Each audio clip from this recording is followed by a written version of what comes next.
Good morning, everyone. Good morning. Great to be here.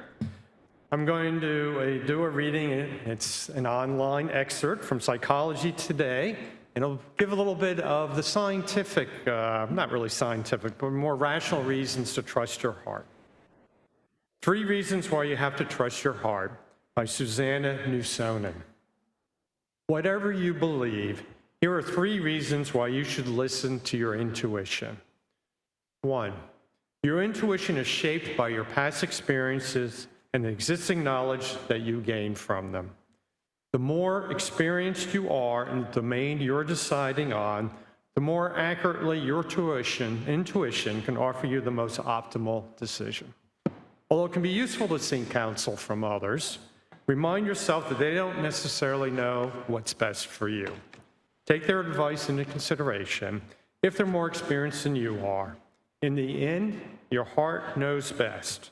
You lived your life and fully experienced it, making you the best person to decide what to do next. When it comes to life decisions that involve a lot of feeling and heart, like relationships, only you know what's in your heart. Trust that you have all the knowledge and experience you need to make the decision that's right for you. 2, your intuition is encoded in your brain like a web of fact and feeling. This is why intuition is so much more powerful than taking advice from someone else. Your intuition connects your body, mind, and spirit, and how these 3 elements have digested everything from your past. This web of facts and feelings makes you feel expansive, excited, and nervous about a new challenge if it's right. On the contrary, you will feel deflated, lethargic, and terrified if it's wrong. 3, your intuition connects you with all the nerve cells in your body. The butterflies you feel in your tummy, sometimes referred to as a gut feeling, before an important decision are a result of feeling the millions of nerve cells in there. The subconscious part of your brain sends signals to the nerves in the tummy to feel that way. What better way to make a decision than to listen to your full being and not only your mind? The key to mastering what I consider the sacred gift of intuition is learning to listen to it. The more attention you give it, the more powerful and accurate it will be. I'll adjust that mic again.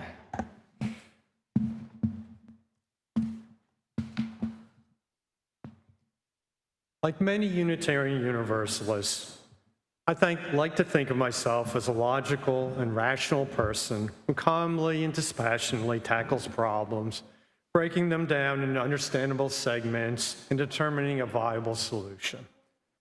Of course, this is far from the reality of my or anyone else's life, except for fictional characters like Spock from Star Trek. But it does provide a basic framework for how I and many others approach key elements of life. This morning, I'd like to talk about my theological journey that involved both my heart and my mind, and then highlight a few key ways we can trust our hearts. Both Unitarianism and Universalism grew out of a rational and empirical approach that looked at the Bible with fresh, open-eyed analysis and challenged many conventional beliefs, like the Trinity or predestination. And this willingness to logically challenge given beliefs is baked in our current principle number 4. UU support a free and responsible search for truth and meaning. There's almost an expectation in the Unitarian Universalist Church that you will search for truth and that this truth is based on rational analysis. In my youth, I didn't look very hard at my religious upbringing as a member of the United Church of Christ, one of the most theologically liberal of the various Protestant denominations. This was in the 1970s when there were new fundamentalist Christian movements gaining traction nationwide, and I soon heard about alternative interpretations of the Bible. A very conservative friend of mine, both politically and theologically, filled me in on what true Christians really believed. And if you believed in Jesus, you were going to heaven. Otherwise, it was off to hell with you. But I protested, being at least partially logical and analytical. What about all those people who just grew up in other faiths, Hindus or Muslims or Buddhists? What about people who never heard of Jesus? Well, it really was a shame, but it was off to hell for them. Certainly, this made absolutely no sense to my 16-year-old brain, nor does it to my 63-year one, and it helped convince me that if this was what true Christians believed, it wasn't for me. And yet my heart said maybe there is something more, something there to believe. Maybe this isn't all there is. But without a doubt, there's a problem of evil, which theologians have wrestled with for millennia. How, my mind said, can there be a loving, all-powerful God with so much evil in the world? There are a variety of answers to this question, but at the time, I more or less settled on a vague deist approach of a clockwork God, got things going, and periodically intervened, but was pretty much uninvolved, if there were a God at all. And yet, my heart said maybe there's something more, something stronger to believe. Maybe this isn't all there is. Going through school and being an avid reader, you can't miss evolution or the size and age of the universe. How does this jive with a God who created the world, the clockwork God concept? Maybe there simply wasn't a God, and humans simply manufactured the idea of God to explain things they didn't understand. And yet my heart kept saying there was something more. There was something more connecting all of us, a power we don't fully understand or comprehend. I'm not an overly introspective person, so I didn't spend too much time on these questions and simply moved on with my life, eventually wandering back to liberal Protestantism in my early 30s, and then recognizing I didn't believe all those tenets, I ended up a Unitarian Universalist in my mid-30s. So at this stage, I didn't have any concrete, clear-cut beliefs, but that was okay at the time. However, being a rational person, once I focused on this, actually because of mentoring a teenager who was preparing a belief statement, I figured I should create a logical, theological framework that worked for me. I already knew that, despite my mind often telling me otherwise, that I believed in God in some way, shape, or form. My heart was telling me this. Was there a theological system I could adopt that jived with my heart's faith in the existence of a God, however you define God? I eventually settled on process theology, what I think works well for many Unitarian Universalists, especially those who are theists. But I think it can also work for agnostics and atheists if you substitute alternative words for God, such as love. Here are a few key points of process theology. We're all interrelated, connected, and affected by each other and everything else. So is God, who creates with the world. God is in everything, but also transcendent and beyond everything. God is persuasive, not coercive, offering possibilities of achieving the good. God does not control our actions. Instead, God prompts us to be our best selves. Over a very long time, the world and universe respond to God's call, yearning, evolving, and changing, slowly becoming both more complex and more orderly. This basic process theology structure works for me. Do I know it is absolutely the right structure? The answer, absolutely not. But how did I get to the point of at least creating a theological framework for myself that I was comfortable with? And it wasn't just by applying my brain and going through a rigorous assessment, but it was also involved back and forth over time, responding to my heart and the subtle call I heard there. I believe this process can work for most UUs, and each of us will most likely land in a different place, whether we are theists, agnostics, or atheists.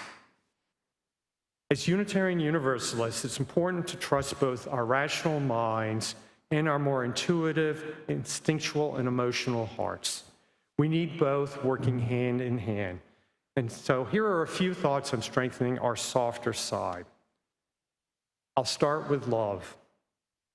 Like the new UU JetPig values that surround the word love, we should continue to embrace love as a key guiding principle of who we are as UUs in a congregation. Here's a brief excerpt from a book written by John Cobb, the leading proponent of process theology over the past 60 years. He says, "The experience of being loved by others, including God, goes far beyond simply believing that others love us. is an actual experience of that love. Most of us take for granted a basic level of loving support from others. In the retirement community in which I live, we all enjoy all the time the diffuse love of one another. It adds greatly to the quality of our life together. There is a good deal of this in families and congregations, except in the most dysfunctional cases. The feelings of each of us enter into the feelings of the others. We are members one of another. When others love us, we're able to love ourselves, and we are also able to love others. In my community, it happens again and again that when someone is ill or loses their spouse or experiences some other tragedy, the diffuse love takes on a sharp focus, and acts of kindness, expressions of concern, and intercessory prayer, all directed to that person, multiply. The person in question feels the love of the community in a new and dramatic way. Once one understands the power of love, one understands also the stupidity and evil of the many blocks we put in the way of its dominance in our feelings, its expression, and its reception.